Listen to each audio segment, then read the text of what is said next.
¿Les parece? Hacemos primero como la retroalimentación del examen, ¿les parece? Sí, sí, Sí, señor. profe. Ujú. Bueno, en términos generales, ¿cuál fue la percepción del examen? Pues es que en lo personal, como habían muchas cosas de la primera clase, se me dificultó un poco porque había estudiado más como de las clases recientes, no de la primera. Ah, Entonces eso fue la que más me hizo quebrarme sí, en el examen. claro. Eh, bueno, pues bueno, el examen sí comprendía pues todo lo que vimos nosotros desde el primer día. Ahí están viendo, compartí pantalla. Sí, señor. Señor. Bueno, entonces eran dos tipos de examen, no sé si ustedes ahí observaron. Por regla general yo siempre coloco esta cuestión previa. Se recomienda utilizar bolígrafo, no lápiz, no utilizar liquid paper. Cualquier tachón o enmendadura pues anula la respuesta. Como eran 5 preguntas, era un examen de 45 minutos. El término general después de que alguien entregaba es de 15 minutos, pero sin que excedieran los 45, sin que excedieran los 45 minutos. Y bueno, lo primero era un caso, y ahí lea con atención el caso que se pone a consideración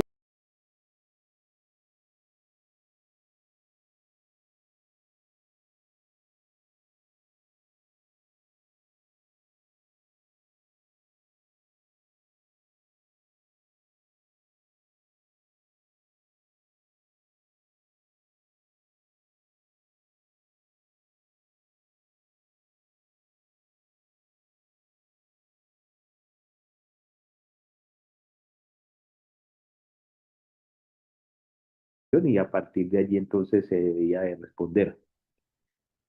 Este caso decía que en el marco de la recomendación formulada por la Organización de la Cooperación y Desarrollo OCDE para fortalecer los sistemas de compras públicas,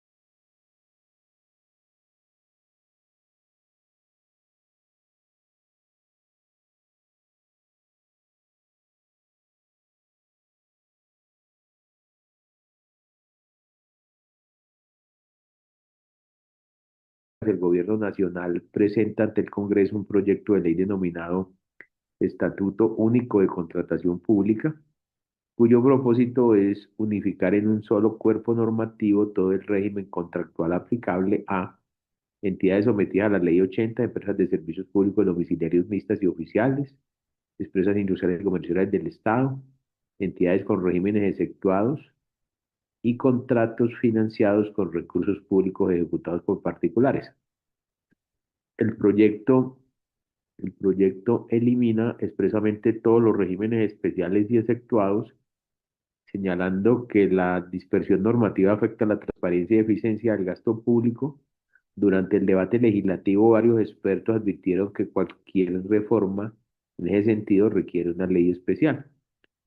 Si la ley es aprobada en esos términos y posteriormente demandada ante la Corte Constitucional, ¿cuál sería el análisis más adecuado desde el punto de vista constitucional? ¿Entendieron el caso? Sí, profe. Ujú. Sí, señor. Bueno, eh, ¿para ustedes se podía hacer esa reforma mediante ley o no? No. No, sería inconstitucional. No, no, señor. Claro, pues, ¿por qué? Porque el 153 de la Constitución en la parte final dice que corresponde al Congreso de la República expedir un estatuto general. Y yo creo que eso lo habíamos comentado en clase, que esa era una de las recomendaciones que hacía la OCDE. Y yo preguntaba, ¿será que eso lo puedo hacer mediante ley? No, necesito un acto legislativo, una reforma constitucional para yo poder cambiar ese modelo que es estructural por parte en cuanto a la contratación estatal por parte del constituyente. Entonces, la primera, opciones, Marte con una X, la respuesta correcta. Entonces, la primera hipótesis decía, la ley sería plenamente constitucional, pues el Congreso tiene libertad de configuración legislativa. Eso es falso. La segunda, la ley sería inexequible porque la Constitución reconoce y habilita regímenes contractuales especiales para ciertas entidades, de modo que su eliminación integral exigiría una reforma constitucional. Esa sería la correcta. C, la ley sería exequible, falso. Y de la ley sería válida siempre que respete el principio de economía, también es falsa. La respuesta correcta ahí era B. Bueno, espero que la hayan contestado bien. Bueno, la segunda pregunta. Dentro de las escuelas del derecho presentado el primer día de clase, la diferencia entre ellas parte de la base que la escuela del derecho administrativo, lo importante y la premisa fundamental es el usuario, mientras que para la escuela del derecho económico lo importante es responder en una sola palabra, en la misma línea argumentativa, el cliente. Fíjense, no sé si tienen alguna duda. Digamos que se enfrentan dentro del derecho administrativo dos escuelas propiamente dichas, la escuela del servicio público y la escuela del derecho económico.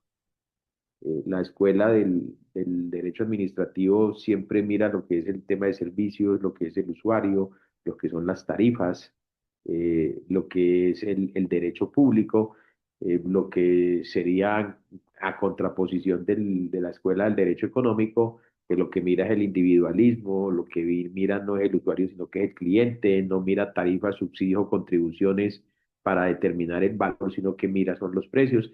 Entonces son dos, digamos, escuelas que pueden decir antagonistas. En el tema de servicios públicos, ¿cuál es la escuela predominante? Y la verdad, tenemos nosotros una aplicación mixta en cuanto a digamos, ese choque que existe en estas dos escuelas del derecho. Ahí la respuesta sería el cliente. ¿Alguna duda? Profe, yo, por ejemplo, en esa pregunta yo coloqué economía, la economía, iba a colocar la economía, pero según yo tenía entendido, pues lo fundamental en el derecho económico era la actividad económica. Mm, Entonces, pues ahí la verdad yo sí me confundí mucho porque eso lo vimos en el primer día y fue como que sí. súper rápido. Y no bajaste las diapositivas. Pues Yo, me centré más en lo de la contratación estatal, pues pensé que iba a salir más de eso y entonces, no, no, pues, pero esa creo que fuera, hubo una o dos preguntitas y el resto sí fue contratos. pero Bueno, y la profe, la verdad esa estuvo corchada. mm, No, otra cosa, lo que pasa es que en las diapositivas no estaba. O sea, lo vimos en la clase, pero cuando subiste las diapositivas no estaba justo esa. no, venga, veo a ver, ya miramos acá, vamos a ver, aquí yo las tengo. La que mandó Nicolás en el grupo. Control, bueno, esto es otra cosa que estoy dando una clase sería este. La contratación estatal y sus regímenes. Contenido, puesta en común, bueno, el contrato estatal, los antecedentes, el estado del arte, objetivos, recomendaciones. Ajá. Sí, aquí no la veo las escuelas del derecho. Bueno, Sí, profe, lo que pasa es que en las monitorías, o sea, yo creo que en las monitorías nos fuimos más a lo profundo y vimos un montón de cosas de contratación y especificamos más que todo en eso. Entonces, por sí, eso siento yo que a la mayoría nos corchó, fueron esas dos preguntitas de la primera clase. de la primera clase. Otra cosa bueno, bueno, sigamos acá Sí, con la... profe, además como tú nos habías comentado que la primera clase era más introductoria y eh, que pues era a partir de la segunda.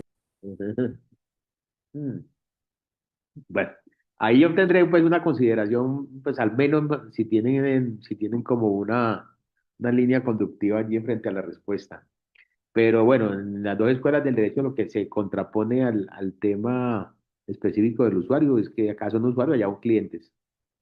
Y la otra pregunta creo que era del otro examen, mientras que acá son tarifas, contribuciones, allá son precios. Bueno, son partes y contenido y composición de las áreas de estudio del derecho administrativo las siguientes. Esas sí, me imagino que sí le pegaron. Imagínense. ¿Qué vieron ustedes el semestre pasado? Administrativo general. Esa es una. El otro, administrativo colombiano. La otra, lo que están viendo que es especial. Y finalmente, procedimientos. Esas son las tres áreas que componen el derecho administrativo. Profe, ¿Cómo le una fue con eso? pregunta. Sí. Si nos quedaron bien 3 de 4, ¿queda mal todo el punto? No, no, no, no, no. No, eso. Venga, ya le digo cuánto sería. Eh,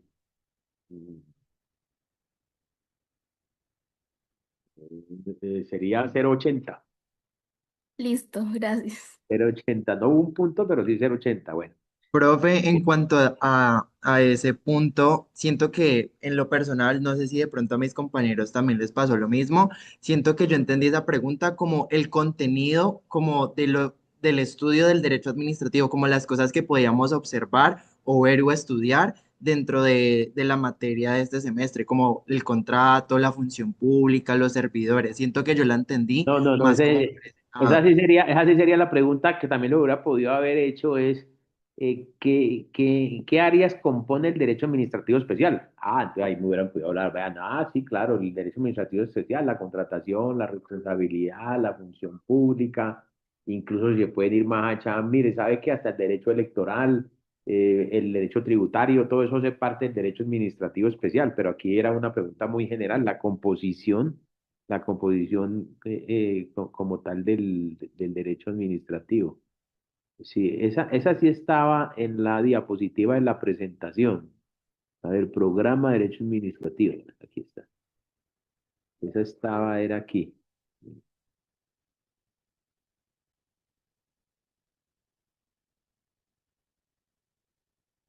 Mire, importancia del derecho administrativo y las escuelas del derecho. Aquí. Miren la diapositiva de las escuelas del derecho. Derecho administrativo, derecho privado. Servicios públicos, allá son mercados. Usuarios, clientes.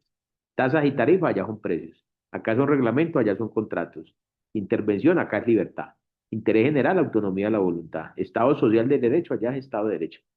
¿Sí ven la diapositiva? Esa se las presenté el primer día.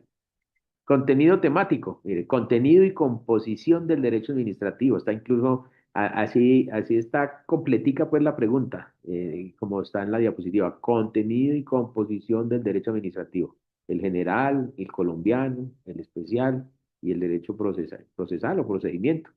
Como lo hubieran contestado, para mí estaba bien. Bueno, ¿sí vieron la diapositiva o no? Ambas.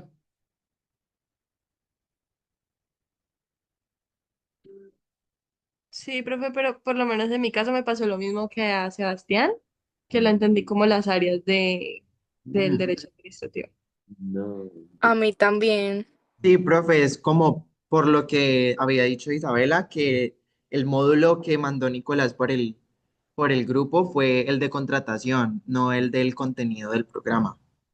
Mm. Sí, bueno, pero esa también yo las dejé. Aquí está y aquí sí, el que quiere, yo no sé ustedes porque a veces ahí están grabadas porque como lo que hacen después de la clase es terminando la jornada académica ya en la noche, entran y borran todo lo que se encuentra o creo que eso lo hacen semanalmente, ¿no? Entonces cuando uno les dice ahí queda es para que lo hagan inmediatamente porque si van después a los 8 días, pues ya la información no se encuentra en el computador. Cuarta pregunta. El criterio que determina la naturaleza jurídica del contrato es orgánico, orgánico. Pues la explicación, pues siempre que esté dentro de los extremos del negocio jurídico, una entidad estatal, estamos frente a un contrato estatal. Esa sería como la explicación. Y cuando yo les decía, y cuando son dos entidades estatales, pues es un contrato interadministrativo, ya toma pues ese apellido. Eh, Quinta pregunta. Los principios aplicables al contrato estatal de régimen efectuado, esto es, los que no aplican normas del Estatuto de Contratación de la Administración Pública, Ley 80, y las normas que adicionan, sustituyen y derogan son los principios de la función administrativa y los principios de la función fiscal. No había necesidad de que colocaran los artículos, pero esos eran los dos principios. si querían colocar los artículos del 209 constitucional y el 267 de la Constitución para el tema de la función fiscal. Esa era la respuesta.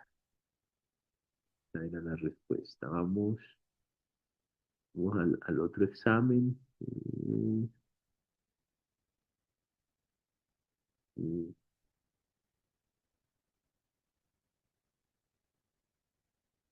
mm.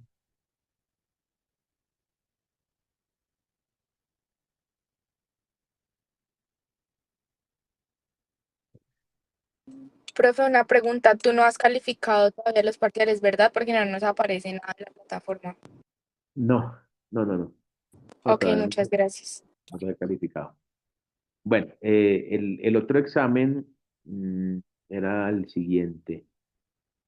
En cumplimiento de las recomendaciones de la Organización para la Cooperación y Desarrollo Económico, OCDE, el Congreso expide una ley denominada Estatuto Integral de Contratación Pública, cuyo objeto es unificar principios, procedimientos, inhabilidades, conflictos de intereses y reglas de publicidad aplicables a todas las entidades que ejecuten recursos públicos. Fíjense que en el otro que se hablaba era de un estatuto único. No obstante, la ley establece que las entidades con régimen constitucional especial, como las universidades, Banco de la República, empresas de servicios públicos domiciliarios, conservarán su autonomía funcional y presupuestal, pero deberán aplicar el estatuto en materia de transparencia, selección objetiva y control. Un grupo de ciudadanos demanda la ley, alegando que el Congreso no puede intervenir en regímenes especiales reconocidos por la Constitución. Si la Corte Constitucional analiza el caso, ¿cuál sería la conclusión más adecuada? Entonces, fíjese que en ese caso el constituyente, a diferencia del otro, como no se trata de una reforma estructural en cuanto al sistema propio de la contratación estatal, aquí no se habla de un estatuto único, se respeta de que va a ser integral, pero lo que se va a hacer por parte del legislador es regular digamos, una tipología contractual que es la efectuada. ¿Lo puede hacer? La respuesta es sí, lo puede hacer. Entonces, a partir de ahí se pregunta lo siguiente. Opciones, marque con X, la única respuesta correcta. La ley es inexequible porque cualquier intervención legislativa sobre entidades con regímenes especiales constituye sustitución de la Constitución. Falso. Precisamente eso es lo que autoriza el constituyente. La posibilidad de que el Congreso de la República entonces reglamente la materia. Y la reglamente la materia en dos. Pues en este caso, como siempre hemos dicho, se trata de un contrato estatal de régimen general y otro que es de régimen exceptuado, entre el exceptuado de derecho privado y el régimen especial, que es el que recae la pregunta. Segunda, la ley es inexequible porque el Congreso solo puede regular la contratación de las entidades sometidas a la ley 80. Falso. Lo que ha dado entonces la competencia, el constituyente, es sobre todo el régimen, porque se trata de un régimen general y no único. C. La ley es exequible únicamente si se tramita mediante un acto legislativo. Pues ahí está combinando lo que es una reforma constitucional con lo que es la ley, entonces es falso.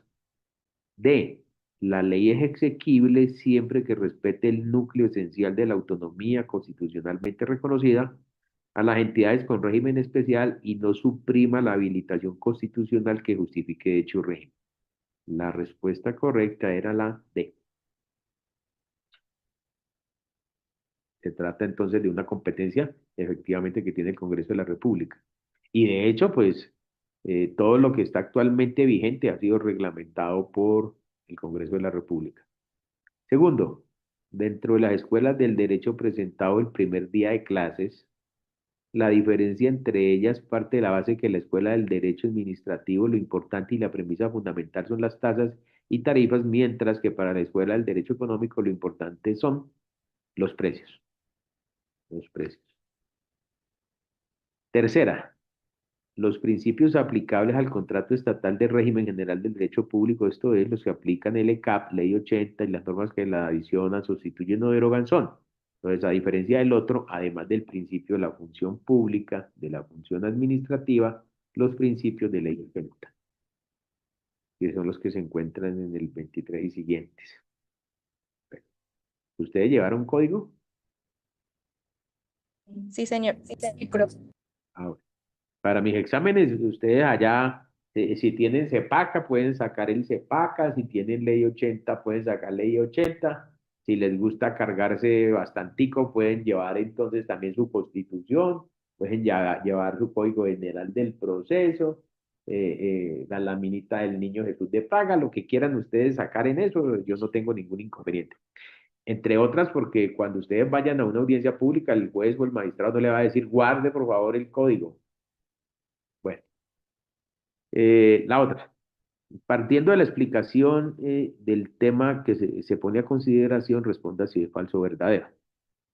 En clase se explicó que la determinación de una entidad puede aplicar un régimen contractual exceptuado no depende exclusivamente de su denominación jurídica, sino de un criterios estructurales como el grado de autonomía, independencia funcional y nivel de exposición a competencia en el mercado. Era lo que yo les explicaba en clase. No es la respuesta del procesalista. Ah, porque el constituyente lo exceptuó. O porque ahí está en la ley exceptuado. Pero claro, pero ¿cuál fue el espíritu realmente del constituyente y cuál fue el espíritu del legislador para exceptuarlo? Entonces, pueden ser diferentes criterios, como la autonomía, la independencia o el nivel de competencia. Con base en ello, entonces indique las siguientes afirmaciones si son verdaderas o falsas con una X. Eso sí, contratación pura ahí, pues. El simple hecho de que una entidad tenga naturaleza pública implica necesariamente la aplicación del Estatuto General de Contratación. ¿Qué contestaron ahí? ¿Falso o verdadero? En ese caso, la respuesta es falsa, porque pues habrá entidades públicas que son denominadas, son entidades estatales y sin embargo tienen régimen exceptuado. Entonces, el solo hecho de que sea una entidad estatal o una entidad pública, entonces tiene que aplicar siempre o necesariamente régimen general. La respuesta, pues obviamente no es no se trata de de una hipótesis cierta, por lo tanto, la respuesta ahí sería falsa. Quinta pregunta. Quinta pregunta. Si una entidad estatal compite en un mercado abierto con operadores privados, puede justificarse la aplicación de un régimen contractual flexible para no afectar su competitividad. Y claro, esa es la razón de ser de los regímenes exceptuados precisamente para que flexibilicen sus manuales de contratación y se vuelvan competitivos. La respuesta en ese caso era verdadera. Listo, ese fue el examen. Ese fue el examen. Este fue el examen. Espero que a todos me les haya ido bien.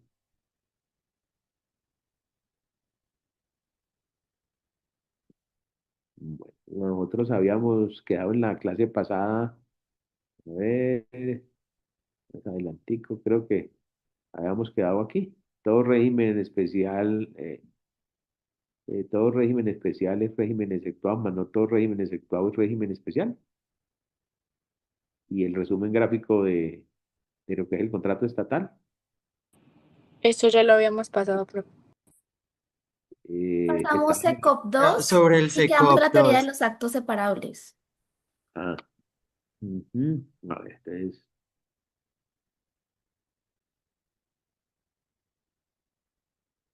yo creo que eso no lo hemos visto. No, nada de eso. Ah, entonces,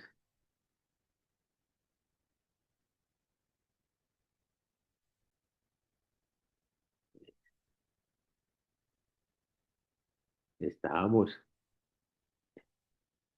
aquí en el SECO, ¿seguro? En esta diapositiva no creo, de cuestiones previas.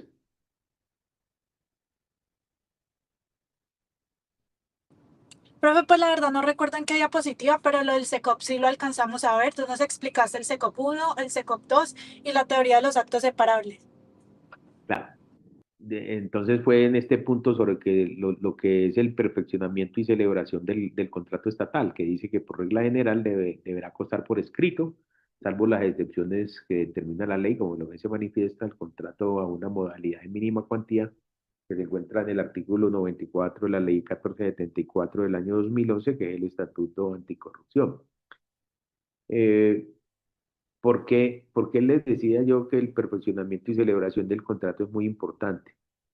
Porque sí, fíjense que en este punto, cuando estamos nosotros revisando lo que son las materias expresamente reguladas en el ECAP, debemos de partir de la base que nos estamos refiriendo entonces al Estatuto de Contratación de la Administración Pública y no obstante hay que tener muy presente lo que es determinante para los contratos estatales de regímenes exceptuados. ¿Por qué? Porque el contrato de régimen exceptuado por regla general no se suscribe o no se trata de un contrato solemne, sino que se trata de un contrato consensual conforme al artículo 1500 del Código Civil. El Código Civil entonces nos indica en el artículo 1500 que los contratos podrán ser solemnes, podrán ser consensuales o podrán ser reales, y se perfeccionan con la entrega de la cosa. Pero cuando estamos en materia de contratos estatales de regímenes exceptuados, se diferencian totalmente a lo dispuesto en el artículo 40 de la Ley 80 de 1993, que nos indica que el mismo se entenderá celebrado cuando el mismo sea extendido por escrito. ¿Alguien tiene por ahí el artículo 40 de la Ley 80 para revisarlo?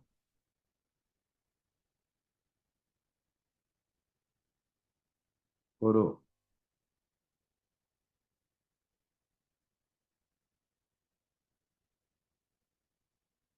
Dice del contenido del contrato estatal. ¿Esa, profe? Sí, el artículo 41 y habla sobre perfeccionamiento del contrato.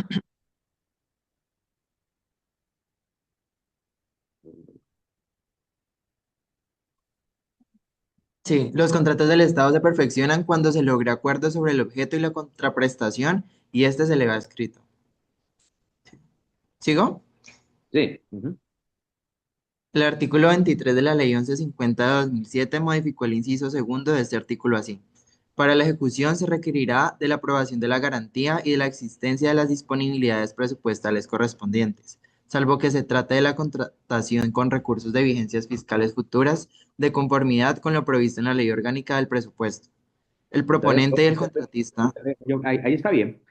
Fíjense ustedes que sobre el perfeccionamiento del contrato, entonces nos indica que debe haber un acuerdo sobre el objeto que se va a ejecutar o que se va a suministrar o se va a prestar y se ponen de acuerdo con un segundo punto que es la remuneración. Claro, el objeto que hace parte del contrato, la remuneración del mismo y este se eleva escrito. Lo que nos indica que el contrato estatal, ojo, no deja de ser consensual. Lo que pasa es que tiene otro requisito adicional y es la solemnidad. O sea, las partes se ponen de acuerdo y eso es lo importante siempre dentro de un negocio jurídico. Lo que sucede es que aquí se requiere entonces una solemnidad adicional que es que deberá constar por escrito. El hecho de que conste por escrito no quiere decir de que deba elevarse una escritura pública, salvo las excepciones de que trata el artículo 39, que nos habla sobre la forma del contrato. ¿Alguien tiene por ahí el 39 para que lo leamos, que está ahí pegadito el 41?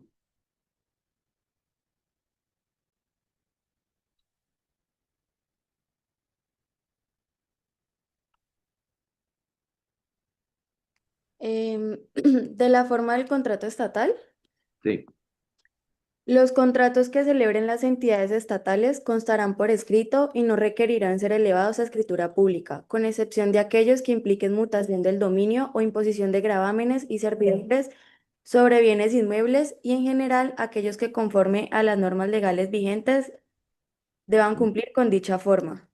Miren lo importante allí, que se establece que el hecho de que deba constar por escrito no necesariamente se deberá entonces elevar a una escritura pública, que es otra formalidad pues especialísima, salvo las excepciones que determinas cuando se habla sobre la forma del contrato, el artículo 39, y esto es cuando deba entonces elevarse escritura pública porque se trata de una mutación del derecho de dominio o porque se está imponiendo entonces una servidumbre o un gravamen sobre un bien inmueble, en cuyo caso entonces, además de esa solemnidad de que deberá constar por escrito, deberá entonces elevarse escritura pública. Esas son Y digamos que esas son las excepciones que determina entonces el legislador en cuanto a la solemnidad.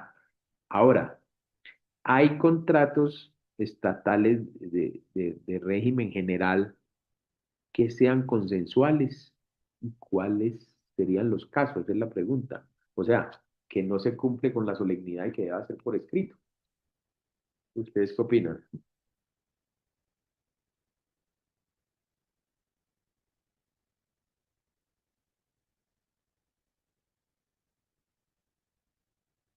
Pues normalmente los contratos del régimen general, que sí se les aplica el régimen general, se tienen que hacer por escrito, aunque hay unas excepciones. Nicolás nos hablaba, por ejemplo, de la urgencia manifiesta, que se permite que el contrato sea verbal. Ajá, perfecto. Pero no toda la contratación estatal tiene que ser por cumplir con esta solemnidad, porque hay contratos que les aplica la ley comercial o la ley civil y que por regla general son solemnes, perdón, consensuales. Exacto. Bueno, entonces, importante eso. Digamos que dentro del estudio que yo realizaba, todo lo que es la contratación de manera general, yo he encontrado que hay una excepción, o hay una excepción legal o legal, legislativa, y hay otra excepción que es jurisprudencial. Las excepciones legales, como bien les manifestaba Nicolás, la primera es la de la urgencia manifiesta. La urgencia manifiesta de que trata el artículo pues, 42 de la ley 80. Pero fíjense que cuando se ejerce el tema de la urgencia manifiesta requiere unas condiciones especialísimas. O sea, que se requiera en el inmediato futuro, atender obras, bienes o servicios. Y ha dado pues una razón de que se llega a su urgencia manifiesta porque existe entonces una calamidad pública que deberá entonces atenderse de esa manera. Pero si ustedes revisan ese artículo 42 en el inciso segundo, lo que exige entonces el legislador es que esa urgencia manifiesta, a pesar de que no se exigirá contrato, sí deberá tener un acto administrativo que así lo declare. Deberá tener un acto administrativo que así lo declare. ¿Qué sucede si no existe ese acto administrativo que lo declare? Entonces ya estaríamos entonces en la excepción jurisprudencial. Y hay una sentencia, digamos que hay un trámite jurisprudencial desde los años 80 donde ha desarrollado lo que es el enriquecimiento sin causa. Y el enriquecimiento sin causa es un principio general del derecho que se encuentra pues constitucionalmente previsto y se encuentra también en la ley 153 de 1887, indica que nadie podrá enriquecer su patrimonio a costa de otro que se empobrece. En líneas generales, la Sala Civil de la Corte Suprema de Justicia ha desarrollado entonces lo que es el enriquecimiento sin causa y dice que tiene cuatro elementos. Primero, el enriquecimiento de un patrimonio, el empobrecimiento del otro. El tercer elemento es que el patrimonio que se enriquece es igual al patrimonio que se empobrece correlativamente. Entonces existe una correlatividad entre el patrimonio que se enriquece y el patrimonio que se empobrece. ¿Qué significa eso? Que si un patrimonio se está enriqueciendo, por ejemplo, en 500 pesos, hay otro patrimonio que se está empobreciendo en ese mismo valor. Y el cuarto elemento que se determina por elemento sin causa es que no exista una causa. O sí, o sea, en este caso no existe un contrato, en este caso no existe el acto administrativo que así lo declara, en el caso de la urgencia manifiesta, razón entonces por la cual se puede abrir camino el elemento sin causa, producto de lo que ha señalado la jurisprudencia del Consejo de Estado como un hecho cumplido. Y el hecho cumplido es una situación fáctica que ocurre que no tiene un soporte jurídico que acredite entonces que se han realizado obras o se han ejecutado, se han suministrado bienes o se ha prestado un servicio, pero no existe el documento contentivo del mismo.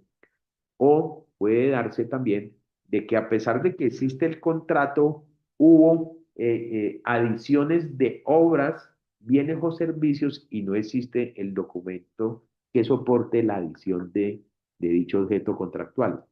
En una o en otro caso estaríamos entonces frente a la figura que se conoce como un hecho cumplido, Y cuando estamos frente a un hecho cumplido, la jurisprudencia del Consejo de Estado le trató de dar una solución a través del requerimiento sin causa que desarrolló la Sala Civil de la Corte Suprema de Justicia. El desarrollo del requerimiento sin causa y los hechos cumplidos ha tenido, se puede decir, tres etapas y a partir del año pasado, con una sentencia del 31 de julio del año 2025 de unificación y cuyo ponente fue el doctor Fernando Alecey Pardo, de la sección tercera del Consejo de Estado, se puede decir que estamos como en una cuarta etapa, que pensaría yo que no es una cuarta etapa propiamente dicha, sino una aclaración que se hizo en esta sentencia de unificación frente a la sentencia que ya existía del año 2012 del doctor Jaime Orlando Santofimio Gamboa.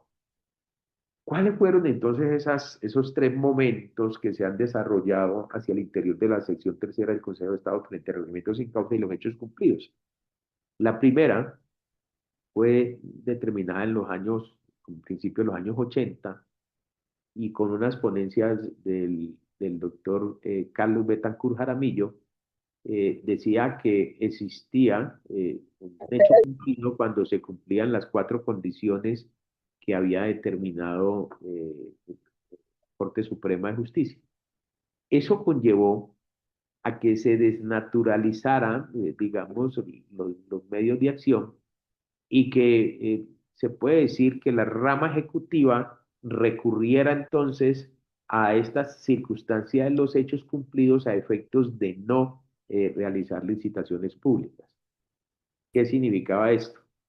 Que llegaba de pronto un mandatario de un municipio o de alguna gobernación y le decía a un contratista: "Vea, ejecúteme por favor esta obra, construyame esta calzada o realíceme esta obra pública", y después nosotros legalizamos, utilizaban esa palabra, legalizamos eso a través de un hecho cumplido.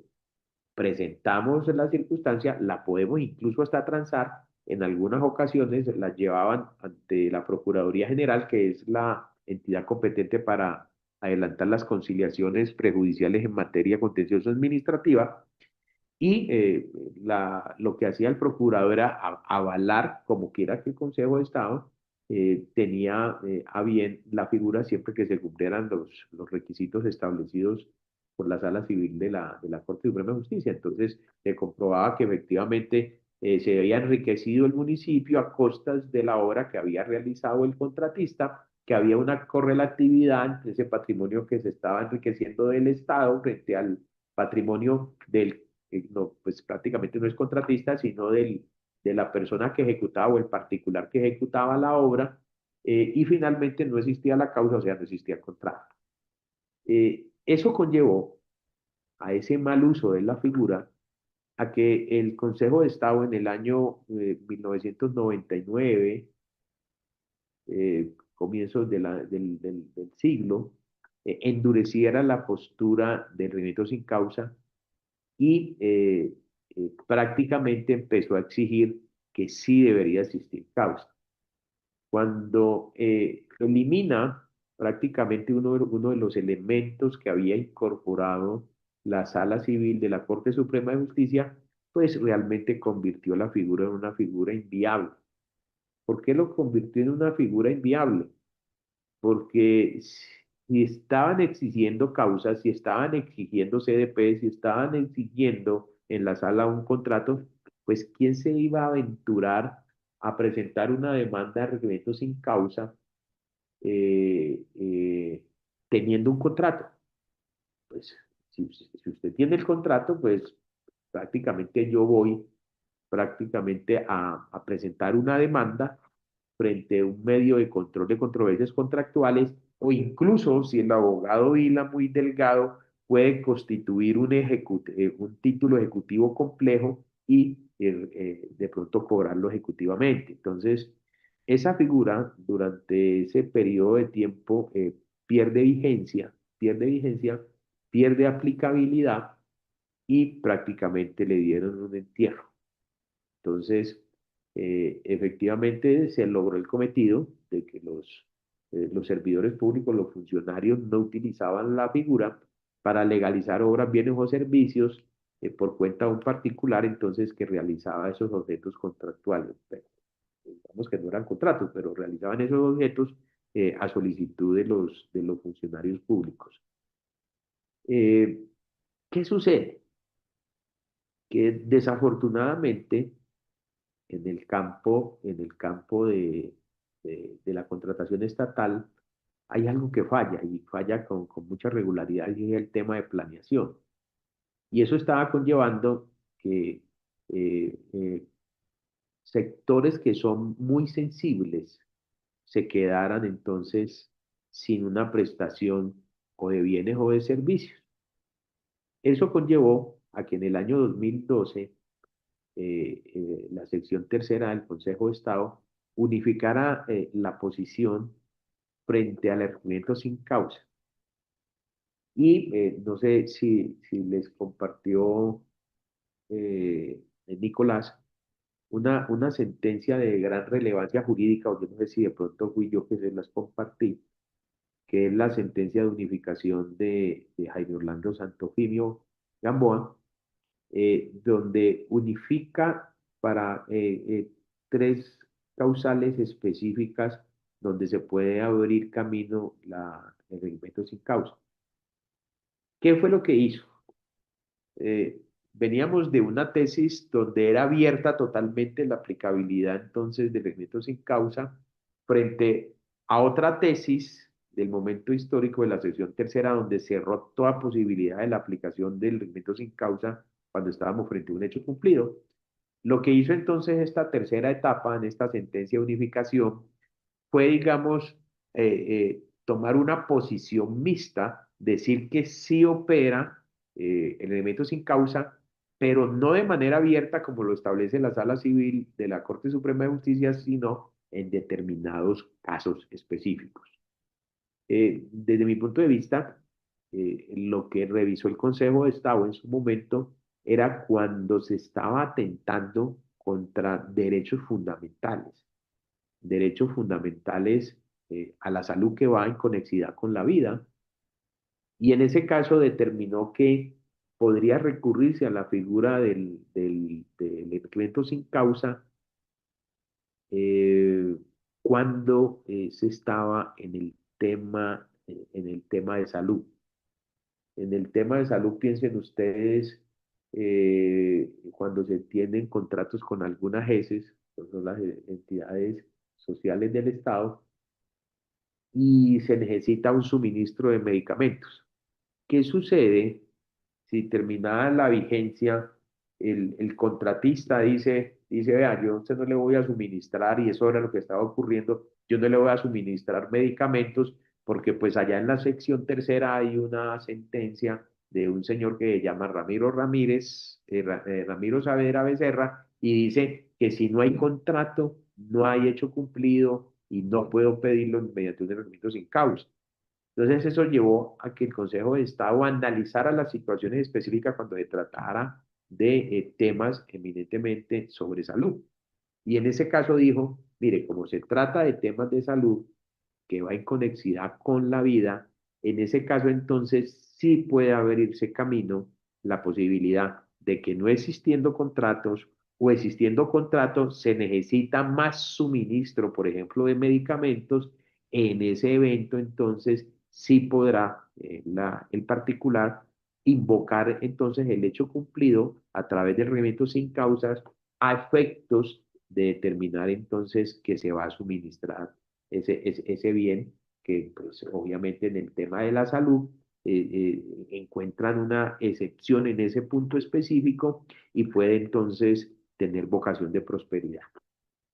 Ese fue uno. El otro fue en el tema de alimentos.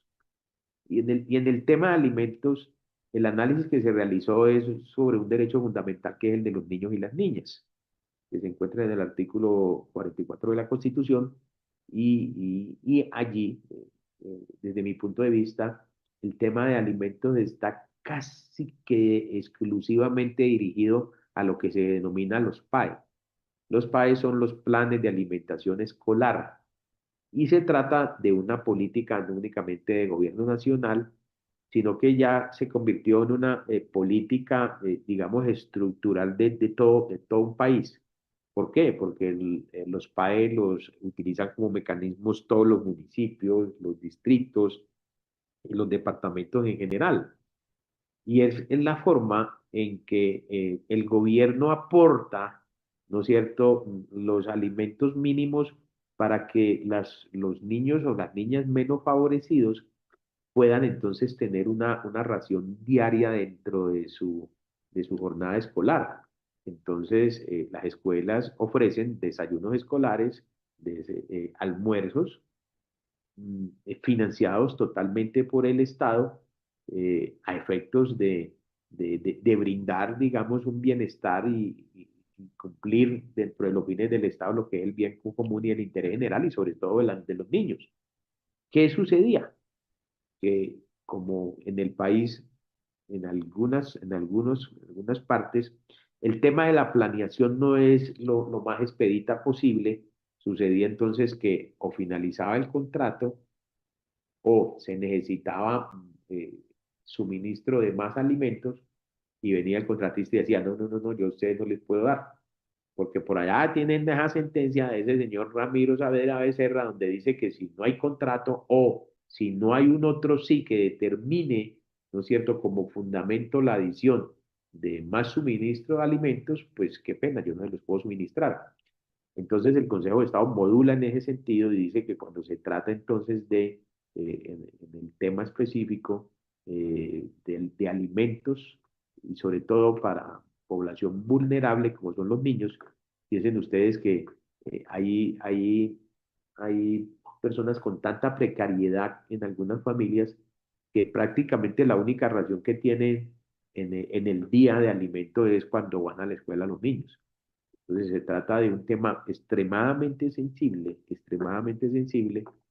y el Consejo de Estado dijo, aquí vamos a excepcionar la aplicación entonces del no enriquecimiento sin causa. Se puede entonces amparar en un hecho cumplido, se puede amparar en un hecho cumplido y solicitar y tendría entonces una ocasión de prosperidad. El otro punto fue precisamente el de la urgencia manifiesta.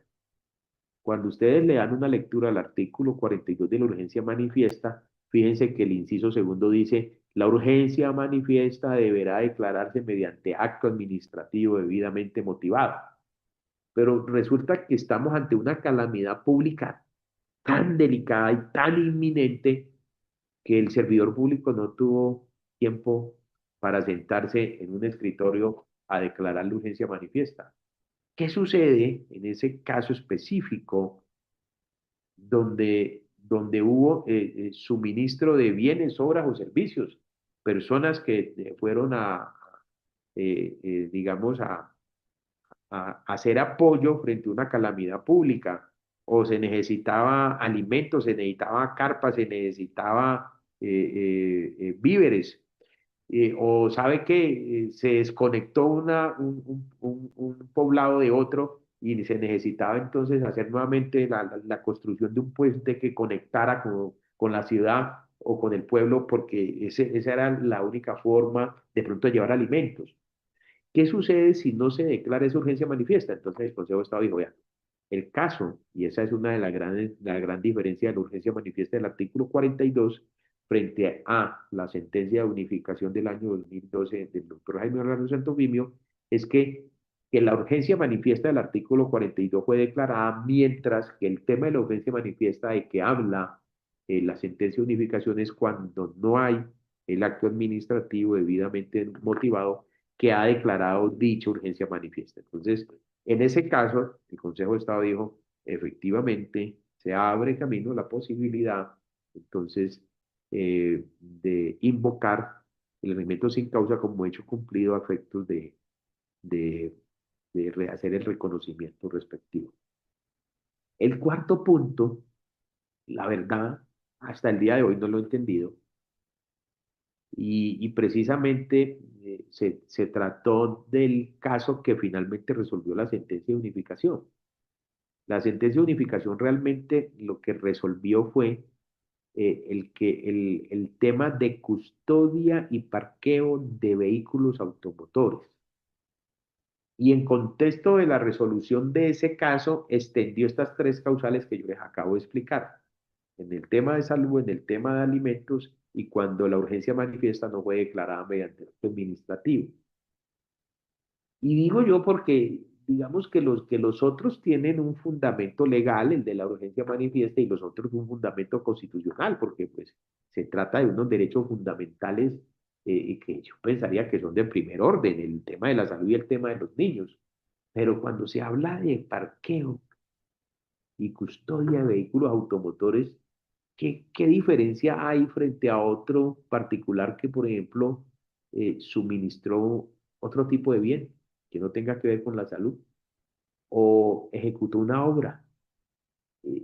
Lo otro, desde mi punto de vista, es un tema eminentemente patrimonial. No obstante, el tema fue aprobado en sentencia de unificación por parte de la sección tercera del Consejo de Estado y quedaron esas cuatro causales. El de custodia y cuidado de vehículos automotores, quedó allí planteado el tema de salud, el tema de alimentos y cuando la urgencia manifiesta no ha sido declarada mediante acto administrativo. Eh, Viene la sentencia de unificación nuevamente, que lo que yo digo no recoge, digamos, concretamente la sentencia de unificación del, del año 2012, el doctor Jaime Orlando Santofimio Botero, Gamboa, perdón, sino que lo que determina es lo siguiente. Las cuatro causales que se encuentran en la sentencia de unificación del año 2012 no son taxativas y lo que hizo fue darle, digamos, una especie de competencia al juez administrativo para que analice cada caso y pueda, en determinados casos, extender entonces esa excepción de la aplicación entonces de los hechos cumplidos para un requerimiento sin causa. Y además de eso, precisa, a pesar que venía desde el año 1984, sobre el juez competente, el medio de control y el reconocimiento que se debe realizar frente al requerimiento sin causa.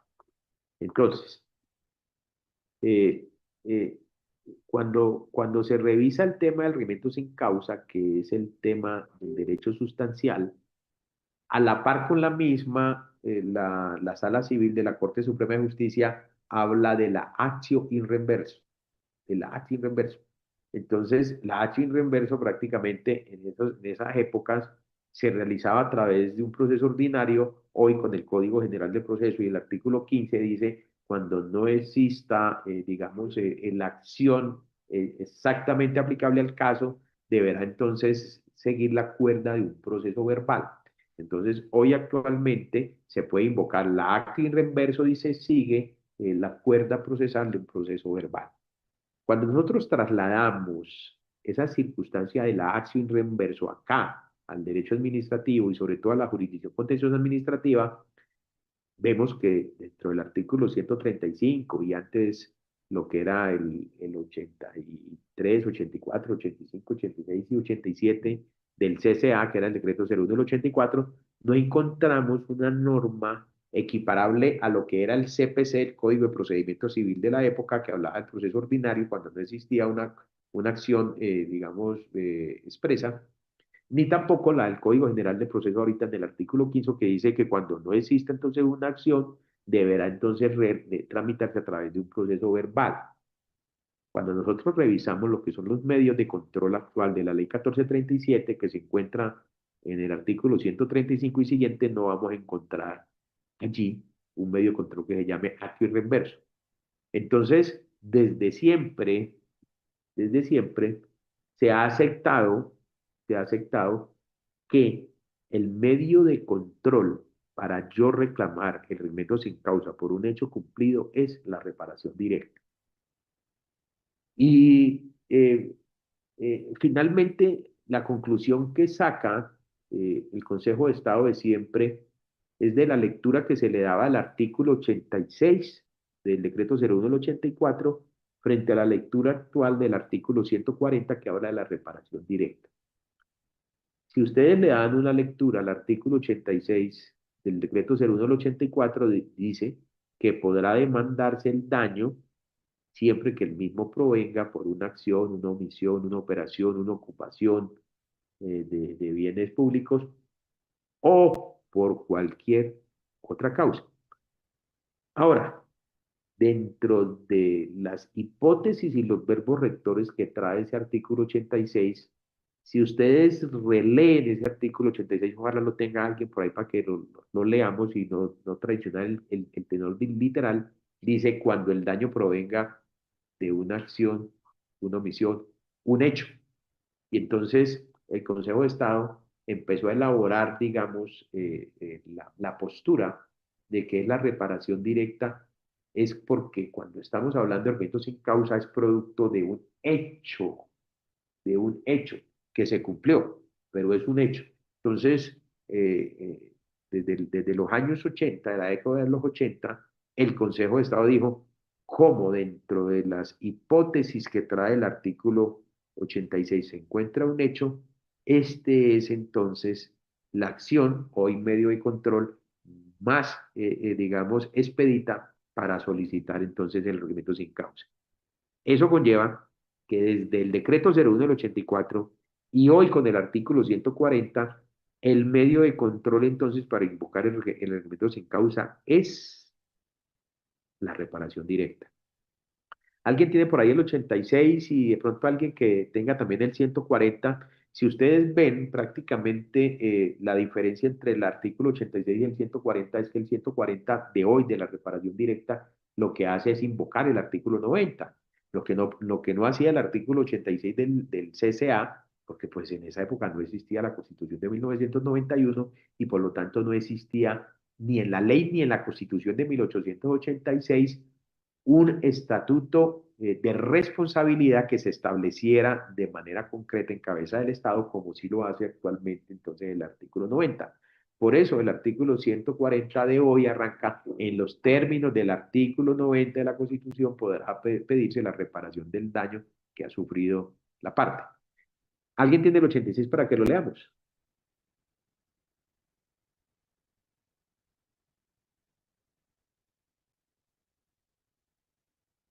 ¿Alguien tiene por ahí el 86 para que lo leamos? ¿Del CEPACA? Del CCA, porque el del CEPACA es el 140. Pero tenga ahí el 140 y busquemos el 180, perdón, el 86 del decreto 01 del 84, que era el Código Contencioso Administrativo anterior.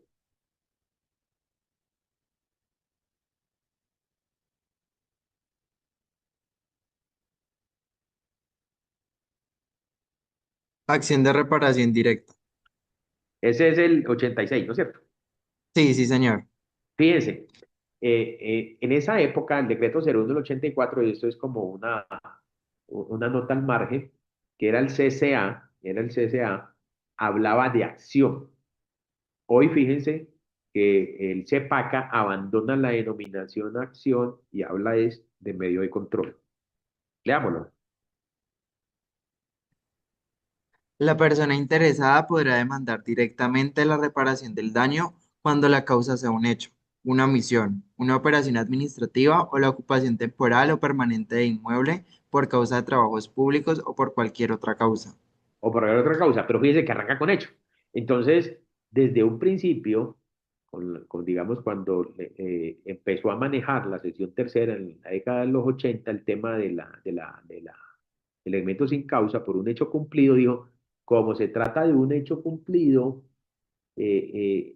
digamos, se adecua perfectamente a las hipótesis que trae el artículo 86 sobre la acción de reparación directa. Y hoy por hoy, con la ley 1437, digamos que ese esquema todavía opera, que se trate de un hecho, una acción, una omisión, una operación, una ocupación. Entonces, o por cualquier otra causa. Entonces, bajo ese entendido, las sentencias de unificación, tanto del doctor Jaime Orlando Santofimio como la del doctor Fernando Alejo Pardo, de 31 de julio del año pasado, del 2025, retoman nuevamente el medio de control idóneo para yo solicitar la reparación, la compensación frente a un hecho cumplido es la reparación directa. Leamos el 140. Van a ver que La redacción únicamente varía en el primer inciso que incorpora lo del artículo 90 de la Constitución del 91. Veámoslo. Reparación directa. En los términos del artículo 90 de la Constitución Política, la persona interesada podrá demandar directamente la reparación del daño antijurídico produciendo por la acción u omisión de los agentes del Estado.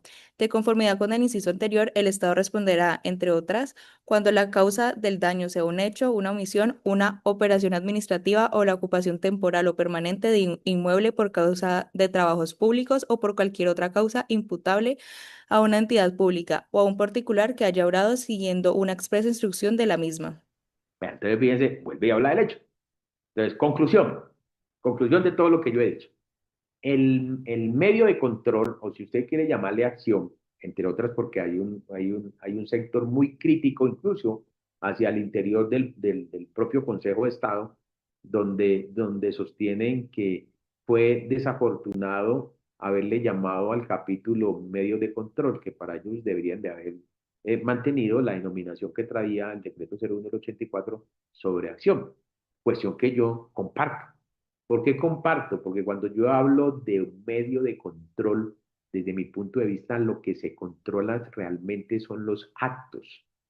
Fíjense ustedes que cuando ustedes revisaron la teoría del acto administrativo, dice, si bien es cierto, el acto administrativo tiene unos atributos, dentro de los atributos se encuentra el del artículo 84 del CEPACA que dice la presunción de legalidad.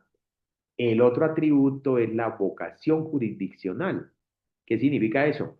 Que esa presunción de legalidad puede desvirtuarse cuando yo presento la demanda de nulidad o nulidad y restablecimiento frente al acto administrativo. ¿Y qué es lo que hace entonces el juez realmente? Hace un control sobre el acto. Lo hace un control sobre el acto. Sobre una reparación directa, el juez no hace un control, simplemente lo que hace es un reconocimiento. Entonces, yo hago un control sobre el hecho, sobre una acción, sobre una misión. Realmente la denominación control es propia más de los actos. Y esa es, digamos, en el libro mío de responsabilidad extracontractual, no sé si se les compartió, yo hago una crítica sobre la denominación que se abandona del decreto 01 del 84 y se retoma entonces supuestamente la denominación de control.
¿Ahí me escuchan? ¿Me escuchan? Sí, profe.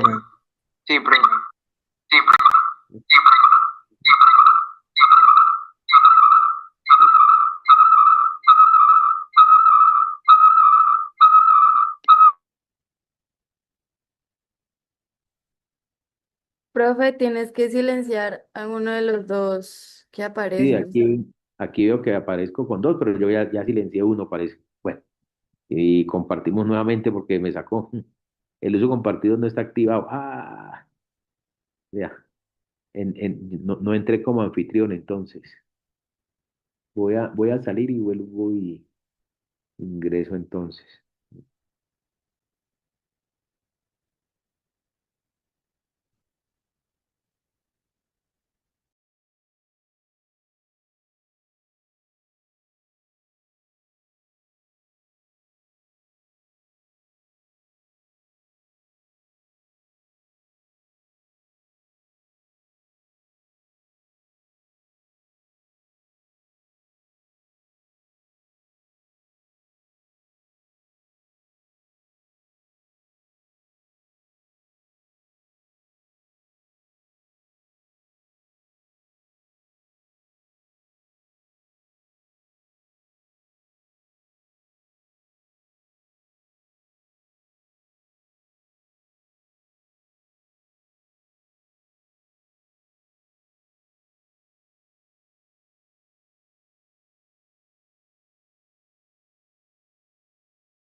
Bueno, ahí me escuchan nuevamente. Sí, profe. Bueno, Sí, señor. yo no sé qué habrá pasado. Me sacó. Bueno, eh, bueno, les estaba diciendo que finalmente entonces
¿Qué habrá pasado? Me sacó. Bueno, eh,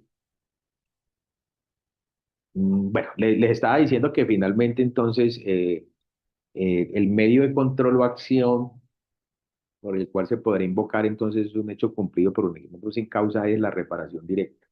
O sea, cuando ustedes escuchen hablar, eh, digamos, en algunos textos sobre lo que es la acción reverso y lo que es el elemento sin causa, realmente la diferencia es que el elemento sin causa es de carácter sustancial, el acto reverso es de carácter procesal y es el mecanismo allá en la jurisdicción ordinaria para invocar elementos sin causa.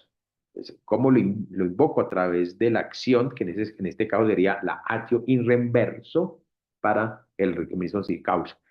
En derecho administrativo no se aplica el tema del acción reverso, simplemente lo tenemos como una conceptualización académica y a efectos de determinar las diferencias, entonces, cómo se invoca ya en la jurisdicción ordinaria, cómo se invoca ya. Acá entonces no se invoca a través de la acción reverso, que sería ya el proceso verbal, sino que se hace a través de la reparación directa. Eso en cuanto al medio de control. Ahora, en cuanto al reconocimiento que debe hacer entonces el juez administrativo, la hace un reemverso, y eso fue una de las grandes críticas en varias sentencias de unificación, en las dos sentencias de unificación que ha tenido la jurisdicción contenciosa administrativa frente a esta reparación directa, es que el requerimiento sin causa es eminentemente compensatorio. No se trata de una acción indemnizatoria. Por lo tanto, el reconocimiento que se hace es una compensación de lo que se enriqueció y se empobreció dichos patrimonios. ¿Qué quiere decir eso? Que si el patrimonio se enriqueció en 100 pesos, el patrimonio que se empobreció se le hace el reconocimiento de esos 100 pesos y no se indemniza. Y no se indemniza. ¿Por qué? Porque es una acción eminentemente residual y compensatoria. No es una acción ni principal ni tampoco es indemnizatoria. Esa fue una de las grandes críticas porque la reparación directa es una acción o un medio de control eminentemente indemnizatorio. Entonces, pues, los críticos y entre esos unos salvamentos de voto muy fuertes del doctor Danilo Rojas Betancourt, que fue presidente del Consejo de Estado, y de la doctora Estela Conto del Castillo, decían, pero ¿cómo así? ¿Yo cómo voy a invocar la reparación directa si la reparación directa por definición es una acción indemnizatoria, no es compensatoria, es principal y no es residual? Pero finalmente debería dársele entonces hacia el interior del Consejo de Estado una solución a la figura y en sentencia de unificación se acoge por la mayoría de que el medio de control o acción para invocarlo es la reparación directa. Eh, Críticas, sí, sí, de pronto esa, pero creo que era más complicado tratar de darle una solución a través del acción reverso como proponía el doctor Danilo Rojas y la doctora Estela Conto del Castillo. ¿Por qué? Porque si yo voy a buscar los medios de control, estamos hablando de normas procesales que son de orden público y obligatorio cumplimiento y no son, digamos, implícitas, son competencias expresas, son expresas. Yo no puedo analógicamente decir, vea, como en el 135 y siguientes, en todo el capítulo de la ley 1437 no se encuentra entonces el acto reverso, entonces metamos allí. ¿Que podría darse una solución? Yo pensaría que sí, de tipo legislativo. Y creen entonces ese medio de control, como lo tiene el CEPACA, exclusivamente. Así como se habla de la acción por inconstitucionalidad, así como se habla de la acción de nulidad o nulidad y restablecimiento, la acción de pérdida de investidura, pues creen entonces un medio de control que se llame de esa manera. En ese evento, entonces, se seguiría entonces el proceso que se determine o que el legislador finalmente entonces acoja para ese medio de control. Como no existe, la jurisprudencia del Consejo de Estado entonces ha dicho que la forma de reclamarlo es a través de la reparación directa, a pesar de que no se trata entonces de un trámite principal, sino que es residual y no es indemnizatorio, sino que es eminentemente compensatorio. Eso es importante porque si ustedes el día de mañana van a hacer una reclamación, ustedes no pueden decir, vea, esta suma de dinero la debe entonces la alcaldía, pero ¿sabe qué? A esto córramele unos intereses. Entonces lo van a reconocer, entonces lo van a reconocer. Eh, Eso frente al arrendamiento sin causa, no sé si les quedó alguna duda, alguna pregunta, alguna pregunta. No, señor. Lo otro, en el texto mío del Tratado de la Contratación, yo hago una proposición para el respeto sin causa por hecho cumplido frente a los contratos estatales de régimen exceptuado, que sobre eso realmente no ha hecho ningún pronunciamiento expreso ni unificado el Consejo de Estado. ¿Será que la figura del hecho cumplido se da o no en los contratos de régimen exceptuados? ¿Ustedes qué creen? Sebastián, ¿tú qué opinas? ¿Será que se da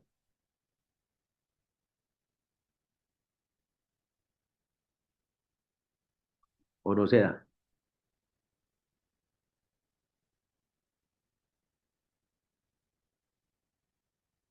Jimena, ¿tú qué crees?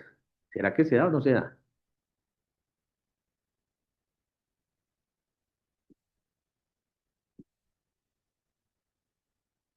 Sara, ¿será que se da? Sara Trujillo. Profe, ¿me puedes repetir la pregunta? Qué pena.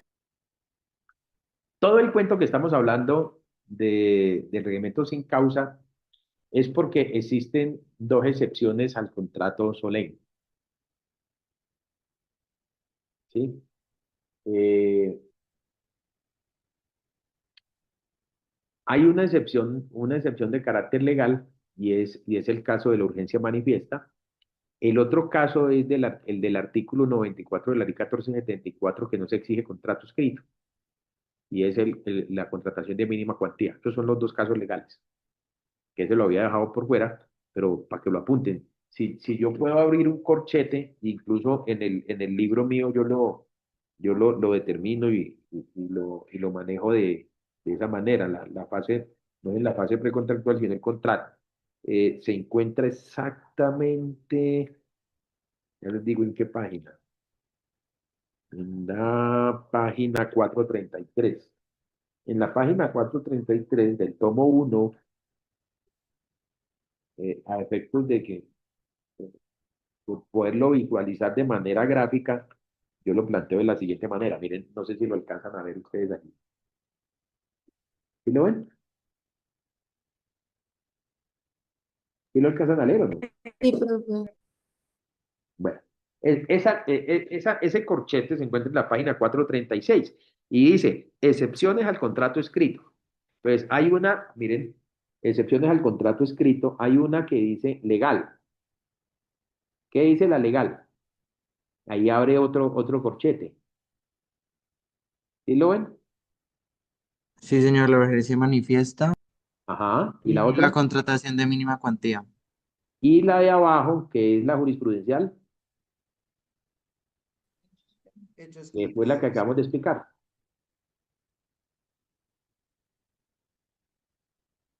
La otra es la jurisprudencial, que son los hechos cumplidos, los elementos sin causa. Esas son las excepciones al contrato escrito. Esas son las excepciones al contrato escrito. Digamos que eso lo ubico yo después de un estudio minucioso que realizo.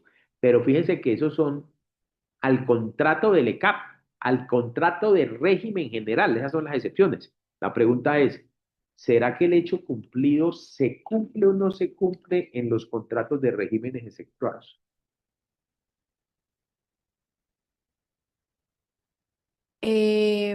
No, pues, profe, no sé, o sea, No, no, sí, sí, que sin sí, pero duda, no no, sé. no se da. No se da por una razón muy sencilla, porque en los contratos de regímenes exceptuados no prevalece la solemnidad. Y si no prevalece la solemnidad, pues entonces, ¿qué excepción voy a aplicar yo aquí? Porque en el hecho cumplido, fíjense que pide por un lado, perdón, en el enriquecimiento sin causa, el enriquecimiento, el empobrecimiento, la correlación entre el patrimonio que se empobrece y el que se enriquece, y que existe una causa. Pero la causa aquí es el contrato. Pero, ¿sabe qué? Pero acá es consensual. ¿Será que entonces yo puedo invocarla? Entonces yo, no, pues si acá es la consensualidad, salvo que, que exijan, eh, que exijan un tema especialísimo en el derecho privado, como cuando se trata de la mutación del derecho de dominio. Entonces, si yo voy a comprar un inmueble, pues me exigen que sea por escritura pública, o sea, que sea solemne. Yo estoy hablando es del contrato execuado donde efectivamente prima esencialmente la consensualidad y no la solemnidad. Vamos a ver si ustedes la tienen clara. Voy aquí a abrir, vamos a ver, aquí. Voy a abrir, y si pueden ir buscando, expediente 42.003 del año 2020, se trata de una sentencia de unificación de la sección tercera del Consejo de Estado. Con esos descriptores yo creo que lo ubican, eh, porque no sé si de pronto se ¿Me la... puedes repetir? 42.003. Miren, entonces si yo abro aquí una nueva pestaña, le pongo aquí Consejo de Estado, Consejo de Estado, sección tercera, expediente 42.003. El ponente fue Alberto Montaña. Vamos a ver si aquí no la abre. Consejo de Estado. Eh,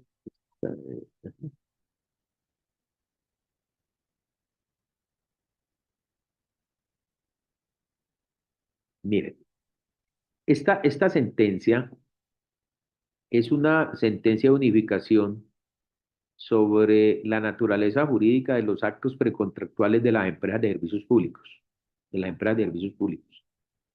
Quiero que vayan a la consideración 60, este despacho que el doctor Montaña actualmente es el presidente del Consejo de Estado, externadista. Él tiene dentro del esquema y la formulación de sus decisiones judiciales, más o menos de la manera en que lo introduce la Corte Constitucional. Y esto es que cada párrafo tiene una numeración. Dentro de esa numeración, él llega a la 60, y la 60, miren lo que él afirma o bueno, lo que afirma él no, sino pues de la sentencia de unificación. Porque de todas pero aquí yo aquí abrí fue un salvamento. Necesitamos esta sentencia. Bueno, vamos a ver. Aquí abrí fue el salvamento de ese fallo. Abramos acá, sentencia de unificación, esta sí de abrirla. Ujú. Exacto.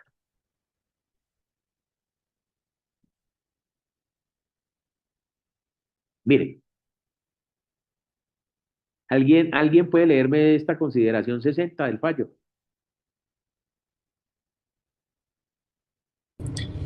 60. De conformidad con la legislación vigente para la época de los hechos que se mencionará enseguida, se desprende que, de manera general, la EAAB no estaba ni está expresamente habilitada constitucional ni legalmente para emitir actos administrativos, y que la selección de un contratista no hacía ni hace parte de las excepciones contempladas